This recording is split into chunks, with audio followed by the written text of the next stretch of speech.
Здравейте! Аз съм Светлана и днес ще ви представя нашия гост. Човек, който свързва светове. Не само между код и култура, но и между поколения, традиции и континенти. През деня е full stack девелопър в Зейбургер, а извън работното време хореограф, вдъхновител и пазител на българския фолклор. От повече от 2 десетилетия танцът е негова страст, а днес той ръководи и представителната група на своя клуб и обучава десетки младежи да носят сцената с гордост. Всяка година Влади прекосява хиляди километри с групата си, за да вдъхне живот на българския дух, не къде да е, а в Япония. Вече 25 години фестивалът в Монаката събира култури и сърца, а той е част от това вълшебство. За него фолклорът не е минало, а мост. Мост между България и Япония, между учител и ученик, между сцена и публика, между корените и бъдещето. Представяме ви Влади, човек, който танцува между два свята и ни напомня, че културата е жив организъм, когато я предаваш и живееш с любов. Здравейте и от мене, благодаря за поканата и много съм щастлив, че съм гост на този подкаст. Имаш много интересна история, която може би сега ще ни разкажеш кога е започнала, кой е първият момент, нали си го спомняш, как всъщност се докосна до фолклора. Да, всичко започна в началото, когато бях още първи клас и баба ми реши да ме запише на клуб по народни танци, с което нали, да ми запали интереса към народното и като цяло музиката, танците. И в началото бях малко скептичен, но обаче пък с времето това нещо вече се запали и стана едно нещо, което е като вече го приемам като желание, нали, да ходя всеки ден на танците, нещо като задължение дори. И оттам, нали, вече стана едно нещо, което е като битието ми. Горе-долу, така Част да от се теб. каже. Да, част от мене, със сигурност. А какво носиш от баба ти, от спомена ти с нея на сцената? Ами, баба ми ме вдъхновяваше още от малък, нали, да ходя на танци и също така тя беше човека, който постоянно, дори като бях още малко дете, нали, да ме взима оттам, нали, да ме пита, нали, кое, как е било днеска, как си се справил с танците. И също така тя е за мен и най-любимия ми фен, защото тя винаги се е била на първите редици, нали, на всеки концерт и нямало концерт, който да го пропусне. Тя ли те задържава в фолклора през всички тези години или има и нещо друго?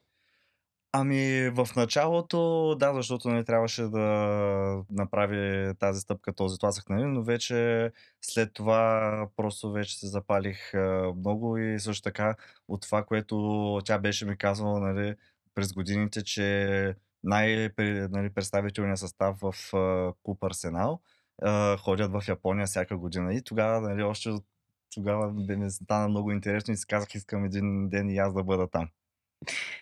А, това ли всъщност те запали или има и нещо друго в танците, което така ти вдига пулса и те кара да чувстваш танца в кръвта си? Като цяло има за мен някои от танците, които ги изпълняваме в нашите програми, които наистина много са ми харесвали и те са примерно тракийските танци. Примерно на ансамбъл Тракия има някои от танците, които и ние ги играем, като примерно мъже тракийци и тракийската суита. Те са ми най-любимите танци и всеки път, когато излеза да ги играя, нали, ми се повдига адреналина. Да. А какво е усещането, когато виждаш как част от публиката започва да се усмихва и да си танцува с крак, така нямайки търпение да си включат да танцуват? Това, между другото, специално за мен е най-добрата част от целия концерт, защото ти знаеш, нали, че си ги накарал цялата тази публика да изтръпнат, нали, да се зарадват, нали, за това, което показваш на сцената. И още повече ме кара, нали, да се радвам и да играя, нали, с още по-голямо самочувствие, нали, и като цяло да почна, нали, да подвиквам и да искам, нали, още повече, нали, да ги накарам хора да станат, нали, да почнат, нали, да ръкопляскат. И като цяло наистина е най-хубавото чувство, нали, да видиш публиката да стане, нали, да почне да крещи примерно след някой танц, да има подсвирквания и тем подобни. За българската публика мисля, че не е трудно да го постигнеш, а за японската публика разкажи ни малко за българския дух в Япония. Японската публика, между другото, е малко по-тихичка, така да се каже, защото ги няма тези овации, нали, български, където, нали, да има подсвирквания и да Да. има толкова много крещене, нали. Те са, нали, малко по-събрани, нали, но все пак много харесват, нали, нашите традиции и нашите танци. И особено за тях е много интересно танците, където има, нали, повече сюжет, нали, нещо по-интересно, нали, което се играе. Примерно добруджанските танци, точно варианта, в който играеш, нали, с шиника и се качваш на него и правиш, нали, някакви движения, които са свързани с работата на добруджанци, как събират през лятото реколтата. Това е нещо, Мгм. което доста им е интересно, защото също така и те имат и в тяхната култура много танци, които са свързани точно с работата. И затова то е нещо, което се доближава до по някакъв начин, нали, към тях. Разпознават си го Мгм. в Да, някаква точно така. степен. А всъщност как започна, изобщо пътешествието в Япония? Как свързахте двата Значи, свята? това е една доста далечна история, която е започнала още когато съм бил роден през 1998 година, когато за първи път нашите състави, нали, в Казанлък са отишли в някакъв фестивал в Фукуяма, защото там е градът на розата. И по принцип, нали, точно с тази връзка, където и в Казанлък също е градът на розата в Рост. България. И оттам, нали, решиха да направят, нали, нещо като колаборация, нали, за един фестивал. И 2 години след посещения в този фестивал в Фукуяма, точно тогава са дошли и Саникс. Сега в момента нашите близки и познати, нали, от Монаката, които са видяли нашата култура и всичко това, което показваме на сцената и си казаха: "Вау, искаме да отидете в нашият комплекс и да направиме заедно, нали, един фестивал, с който да покажете вашата култура." С един международен фестивал, който тогава, нали, са идвали от други държави много различни състави да показват Мгм. тяхната култура, но досега не са виждали български състав и това беше много изненадващо и много се възхитиха от нашите танци. И след няколко години, не мога да ви кажа точно колко, вече от световен фестивал вече се премести на българския фестивал, което, нали, показва, нали, че ние сме, нали, най-големия хайлайт на този фестивал в септември месец, който е всяка година. Тоест световният фестивал е започнал от 2001 година или от 2001 по-скоро насам бавно се превръща в българския фестивал в Япония? Да, по-скоро, нали, през 2001 година е бил световен фестивал и вече оттам нататък е преминал, нали, в български, лека по лека. Как се подготвяте ти и всички останали в ансамбъла за това пътешествие, за Да. представянето на сцена? Това, между другото, според мен е най-трудната част, защото поне тази година състава ни беше половината новобранци, които са ученици от между 8 и 9 клас. Което значи, че са 14-15 годишни тинейджери, Да. за първи път, нали, се стъпват, нали, в нашия състав и трябва да научат всичките 7 танца. Което си е наистина много, нали, да се научи за новобранци. И какво е като цяло, нали, разпределението на нашия график. Първо започваме с ученето на танци, което представлява, нали, мъжки и женски репетиции по 3 пъти в седмицата. След като се научат, нали, грубо всичките танци, почваме, нали, също да вкарваме общи репетиции, да може да се въртят танците и горе-долу да се запомнят и да Мгм. има примерно по една-две мъжки репетиции и женски, за да може, нали, да се изчистват, нали, лека по лека танците. След което почваме да танцуваме само общи репетиции, като сега добавяме нещо ново, което е хор. Защото имаме много песни, нали, които трябва да ги пеем. И също така, специално заради японците, имаме много текстове, вместо които да ги пеем на български, на японски. И това е също много трудно, защото всичките хора, нали, като видят японски език, той е много трудно да се запомни, нали, какво трябва да се произнася и също така имат много специфични думи, които за произношението на някои гласни съгласни. Примерно са ме питали: "Добре, тук половината гласни ги няма, какво се случва с тях, примерно. И аз почвам, нали, да им обяснявам, нали, кое, как е, защо е. И вече най-накрая, нали, когато сме приключили всичките репетиции, стягаме куфарите с между 7 и 8 носи и заминаваме. Тоест за всеки танц има отделно носие.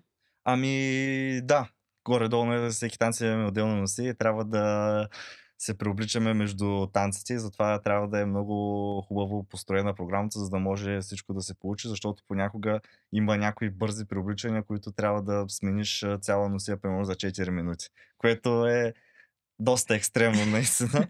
И понякога, да, новобранците, ако решат нали, да се притеснят, защото за първи път по време на концерт да сменят дрехите, трябва нали, някой, който нали, с повече опит, нали, е по-спокоен, да може да им помогне за да се преоблекат. Което наистина, примерно тази година се случи, че нещо бяха се притеснили и не можеха да се оправят носиите. Примерно те са се сложили в началото на концерта дрехите, нали, разхвърляни леко.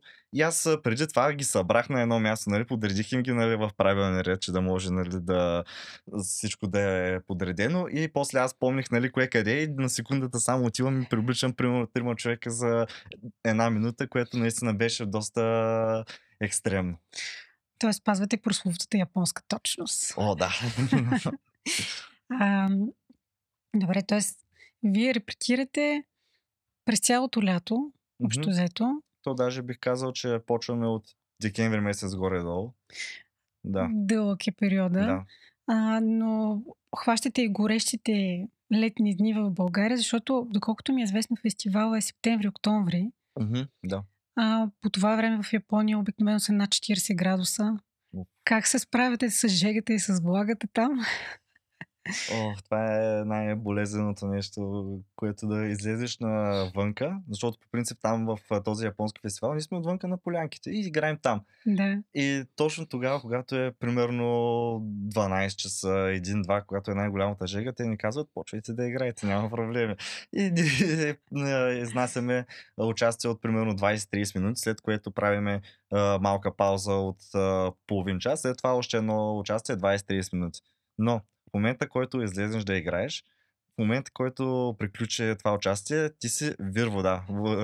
Ризите и панталоните може просто е така да ги изтискаме и да изтече от тях вода. Така че това е наистина едно от гадните неща. Другото е, че имаме някои носи, които са наистина много дебели. Те са примерно македонски, тракийски, са селеци и ние трябва да ги носим и просто това някои хора им се получавали топлинни удари, нали? Наистина доста е екстремно това нещо. Или пък също така може някакви морски кончета, не както изведнъж се летят и да се забият в лицето и ти да се чудиш какъв този хеликоптер тук, който изведнъж летят тук покрай нас. И да, наистина е много предизвикателно да се пътува в Япония да се играе, защото в България имаш чувство, че не можеш да се умориш чак толкова, колкото в Япония. Затова винаги съм ми казвал, колкото и да си давате зор в България, знаете, че в Япония наистина трябва да знаете, че трябва да дигнете летвата още по-малко. Разказва го с усмивка. Да, значи... разказвам го с усмивка, защото вече съм свикнал, нали, ми е било доста забавно в началото, особено пък най-трудното ми е било, когато съм бил с кукерска маска. И тогава, нали, ти седиш вътре, то е влага, ти нищо не може да дишаш и искаш само единствено, нали, да отидеш, нали, да я махнеш тая маска покрай тебе, нали, защото сега в момента не, не могат да ти видят изражението, нали, че се намърщи или нещо такова, защото примерно някой не е спал или нещо такова и се чуват, нали, някакви подвиквания, леко, нали, така каруцарски, така да се изразя, нали. И да, става, нали, доста забавно, докато играеш. Значи имаш много интересни моменти и спомени в Япония, но имаш ли някой, който е така най-запомнящ се, твой любим спомен?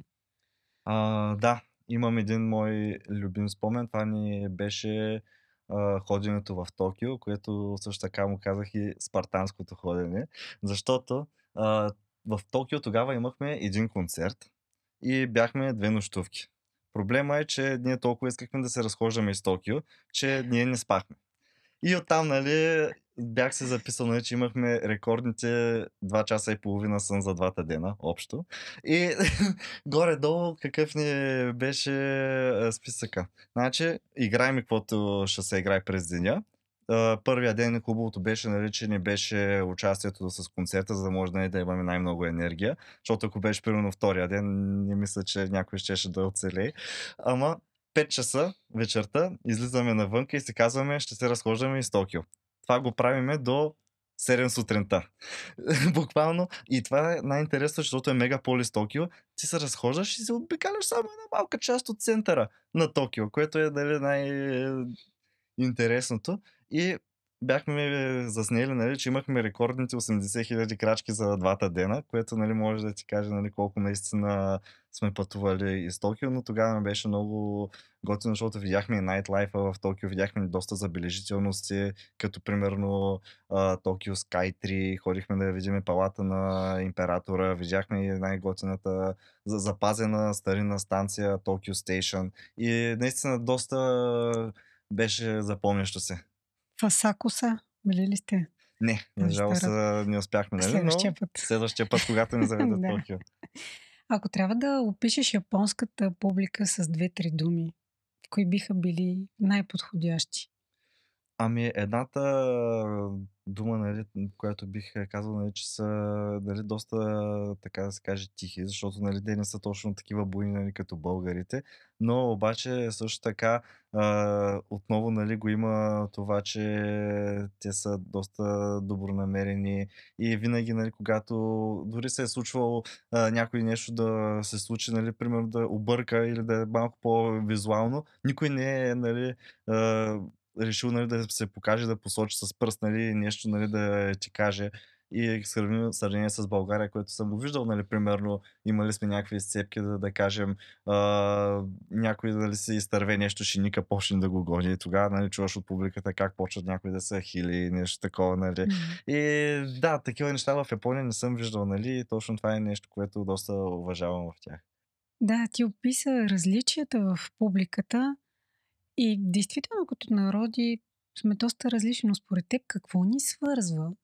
Може би най-интересните неща, които ни свързват като култура са точно а, тези танци и музика, нали, защото техният фолклор също, нали, много се доближава, нали, точно както как са тези танци, където се свързани с битието, как работят. Те имат Мгм. един танц на миньора и танц на рибаря, които са ми също така двата най-любими танца, които бих искал да не всеки път да играя, нали, с тях, когато ние играем техните хора.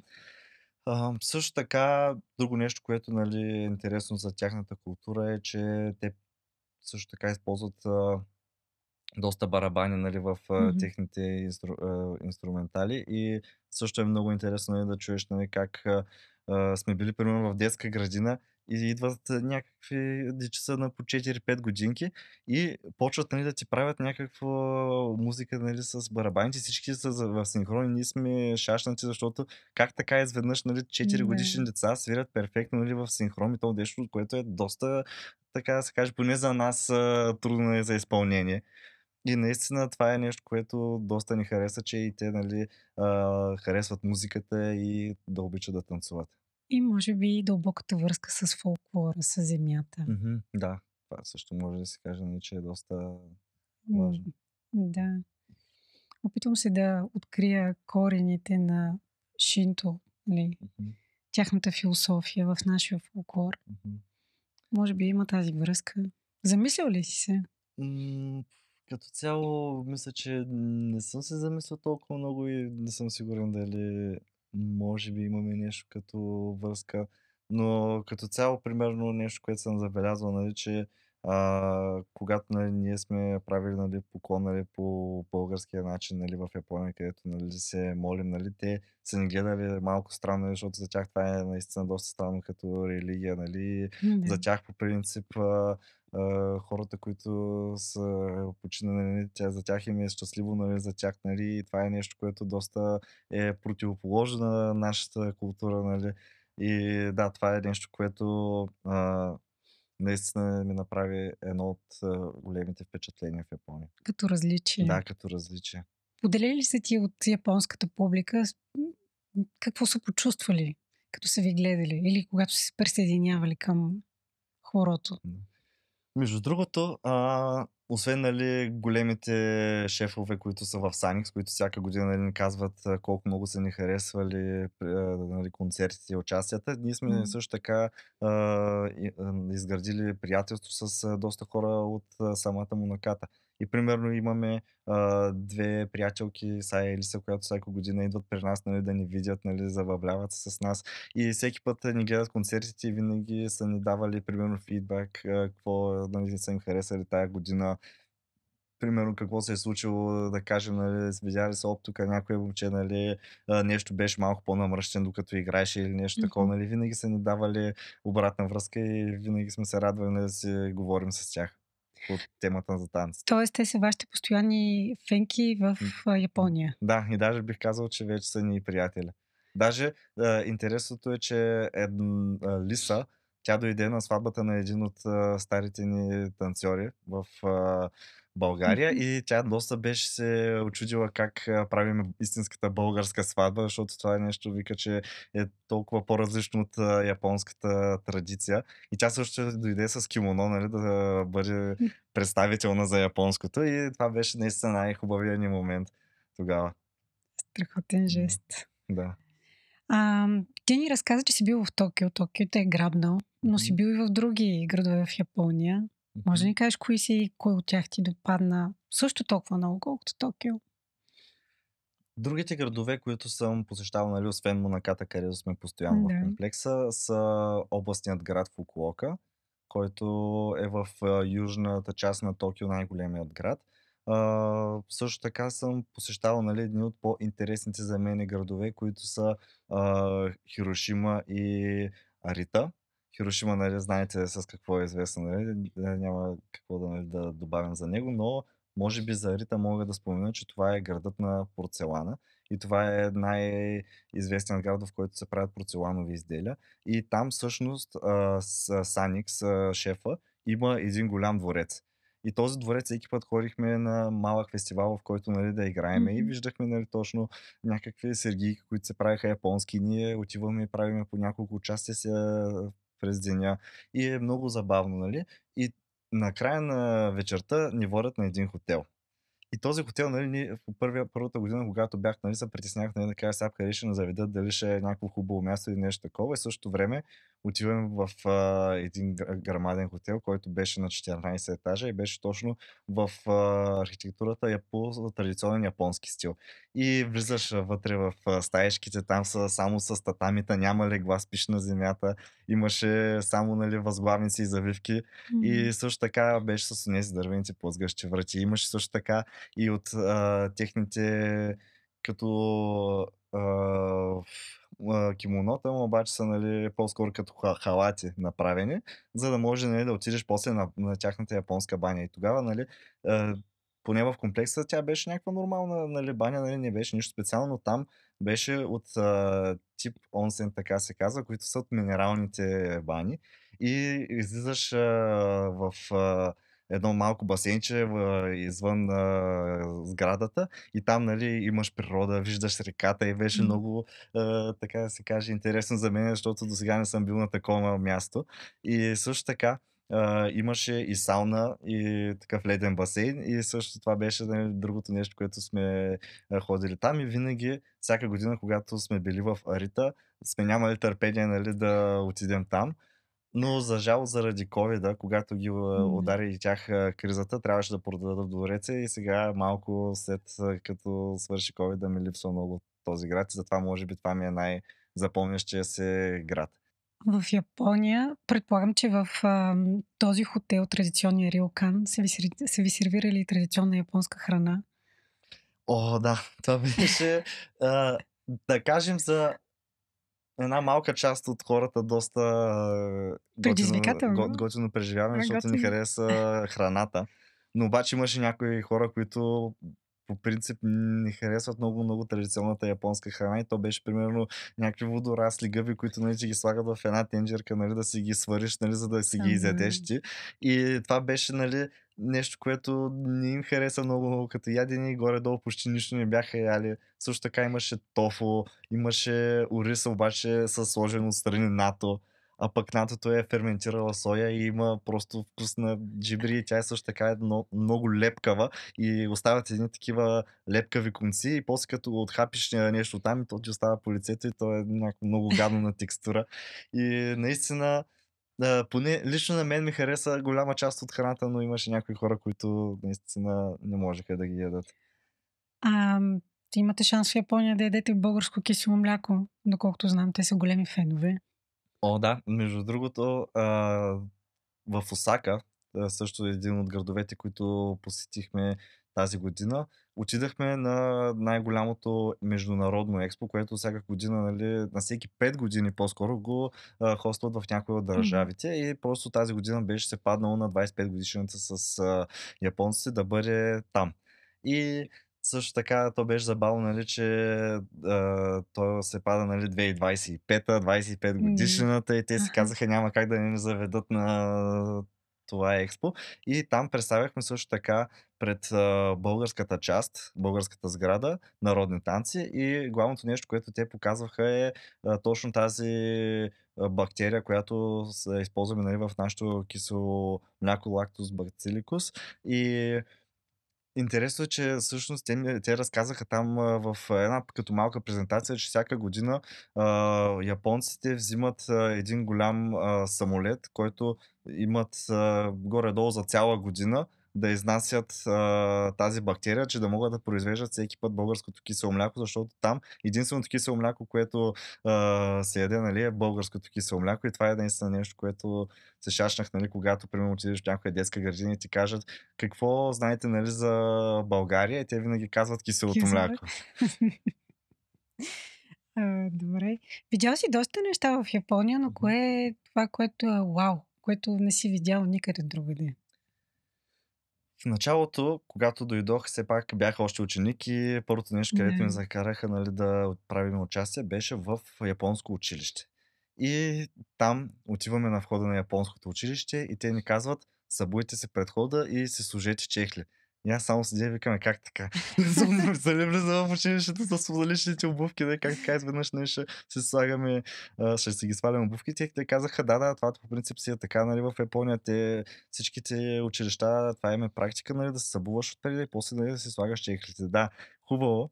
Казваме си, окей, обаче чехлите, които са сложени там, са примерно за ученици до 5-6 клас, пак казано са 45 номер обувка. И са вкарани двата пръста горе-долу чехлата, нали, другото са влача горе-долу както мога. И другото интересно нещо беше, не, че ние като сме се разхвърляли нали, обувките ни, той всеки просто се събува нали, и си ги оставя просто някъде. И нещо, което забелязах е, че в момента, който се върнахме нали, да излизаме от самата сграда, всичките ни обувки бяха подредени перфектно. И аз само седя и викам, майко, как така решават, нали, да са толкова подредени, нали, как това го учат, нали, японците винаги, малките деца, нали, и подрастващия им народ да си има такава дисциплина. И също време, докато се обувахме, поглеждахме как карат малките деца да чистят училището. И това беше също, нали, нещо изумително за мен, защото ако в България, нали, някой го накараш да почиства училището, никой няма да се нави, нали, освен ако да си наказан от директора, нали, това да ти е нарочно наказанията. Това ли те впечатли най-много от Япония? Това ли си взимаш всъщност? Ами, друго нещо, което бих се взел също от тях е тяхната чистота, защото в Япония, като излезеш нали, навънка на улицата, там няма почти никакви кошове за букук. И ти, примерно, си взел някакви снаксове, нещо си хапал и седиш, примерно, с някакво кенче от сода и си викаш, добре, сега къде да го фърля това. И те ги питахме японци, нали, къде има кошове, нали, като цяло, като ги разпитахме нашите приятелки Сая или са, добре, как така нямате един кош за букук, нали, примерно, нямате ли някакви букучета и такива неща. И те викат, ами ние в принцип си ги носим, нали, когато се върнем, примерно, в домовете си, ние си ги фърляме или пък ако има специални контейнери, нали, където са сложени, нали, там само тогава ги фърлят. И аз викам, това е нещо уау за мен, защото като поглеждах всеки път улиците, там нямаше нито един боклук, което значи, че дори и да няма кошове за боклук, нали, става по-чисто, отколкото примерно в България, където навсякъде можеш да виждаш контейнери и в същото време виждаш, нали, че можеш да си го хвърляш кошчето или боклучето, но това не го правят и виждаш само мърсотия по улиците. И това е, може би, нещо, което съм го запазил, нали, че вече когато и да съм някъде отишъл, нали, боклучетата винаги се държа със себе си, докато не видя някакъв кош за боклук да ги фърля. Днес ти водиш групата от младежи, които се подготвят. Как ги мотивираш? Как ги нахъсваш да дадат най-доброто от себе си, да представят България по най-добрия начин? Като цяло това може би ми е най-трудната част, защото, както споменах за първи път, трябваше да показвам танци на толкова много тинейджъри. И беше наистина много челенджинг, защото понякога, нали, там им се губеше фокуса и то нямаше как, нали, да им го задържиш винаги, защото те просто понякога ги вие главата, нали, наляво надясно. И наистина трябваше да имам някакви подходи, в които, нали, да им давам, нали, време, нали, за някакви забави, хвърлях им някакви закачки, някакви такива неща, за да ги забавлявам, нали, и като цяло, нали, малко да се поотпуснат, за да може, нали, Мгм. да се чувстват, нали, че аз не съм някой страшен човек, който, нали, да ги юрка, нали, постоянно, нали, да ги Мгм. кара да танцуват. И това може би е най-важното нещо, нали, че трябва, нали, по някакъв начин да се сприятеля с тях, за да може, нали, те после да ме приемат, нали, малко по налично, нали, да имат, нали, малко уважение към мене, за да може, нали, след това да ме слушат винаги в репетициите. Тоест ти не залагаш толкова много на дисциплината, а по-скоро на добрата атмосфера, приятелската. Ами, да, защото най-интересното е, че когато се е случвало, нали, примерно да съм бил много по-строг и дисциплиниран, нали, съм получавал, нали, малко негативен фидбак от Мгм. самите ученици и когато съм им поставил, нали, правил някакви такива майтапи, нали, да вкарам, нали, малко повече нали, в атмосферата, тогава, нали, те са викали, че най-много им е харесало и затова Мгм. просто си казах, нали, че щом това е за тях, нали, нещо, което им харесва най-много, според мен, нали, това трябва да продължа. Примерно, когато аз бях аз, малкият ученик и, нали, се учих да танцувам. Тогава пък при мен, нали, беше обратната. При мен беше строга дисциплина, нали, не може да се казва, почти никакъв гък. И това ни беше окей за нас, нали, защото ние сме свикнали с, такова Мгм. нещо и нямахме проблеми в нашия състав. Но обаче, нали, с, изменението на поколенията трябва да се изменя и начина на работа. Подхода, да. Да. Е адаптивен. Но все пак, как се представят те в Япония? Какво е твоето впечатление? В смисъл, носят ли с гордост българщината? Според мене я носят наистина с българското го носи всеки в себе си и наистина много искат да покажат пред японците нещо вау. И също така, особено пък като вече имаме и приятели сред тях, нали, и те не се чувстват, нали, на някакво непознато място. Или поне за хората, които идват, нали, за повече от един път, нали, в Япония, тези, които са, нали, за първа година, ние просто им казваме: „Хей, тук, нали, виж, тук са нашите познати, нали, кажете им здравей, здрасти“ и така нататък. И като цяло, щом имаше едно момиченце, дето от младите, когато й беше първия концерт в Япония, ми каза, че е изпила примерно 4 валериана. И аз викам: „Как така, бе? Толкова ли си притеснена, нали?“ И тя вика: „Какво да направя сега, дали първия ми концерт пред японци“, нали, наистина много се е притеснила. И когато отиде в България, ми вика: „Владко, сега вече съм само на 2“. Да, и аз викам: добре, да, ще вече малко, нали, си се поуспокоила. Да. А някой друг младеж, който със своите действия по някакъв начин да ти напомня или да те мотивира защо го правиш и да продължаваш да го правиш? Като цяло, нещо, което ми е харесало, нали, в тези танци, когато съм бил с обстановката, е точно самите хора. И това е, може М. би, за мен е едно от най-ценните неща, защото съм а, изградил такива хубави връзки. Имам толкова много близки приятели от тези танци, че наистина това е най-важното ми нещо. Нали? Някой след като сме приключили Япония, да кажат: „Еха, колко хубаво се прекарахме, мерси, Владко.“ Наистина това е нещо, което ме държи дори и сега, нали, да продължа още да танцувам, защото аз в момента горе-долу го правя, нали, изцяло, нали, за младежта и за тях, нали, за да видят, нали, какво е хубаво, нали, да си прекараш в Япония. Какво е нещо, което искаш да им предадеш на младежите? Нещо, което да те запомнят с него? Според мен е най-важното нещо, което искам да им предам е, нали, винаги постоянството, защото без него няма как да продължиш напред, защото според мен наистина колкото и да си добър, нали, танцор или пък, ако дори да не си чак толкова добър танцор, ако си постоянен и решаваш, нали, към нещо, нали, да си устремен, винаги ще стигнеш, нали, до пожеланите резултати. И това е може би най-важното нещо, което бих казал дори на всичките танцори, които сега в момента танцуват. Искам да бъдете себе си и винаги да сте постоянни.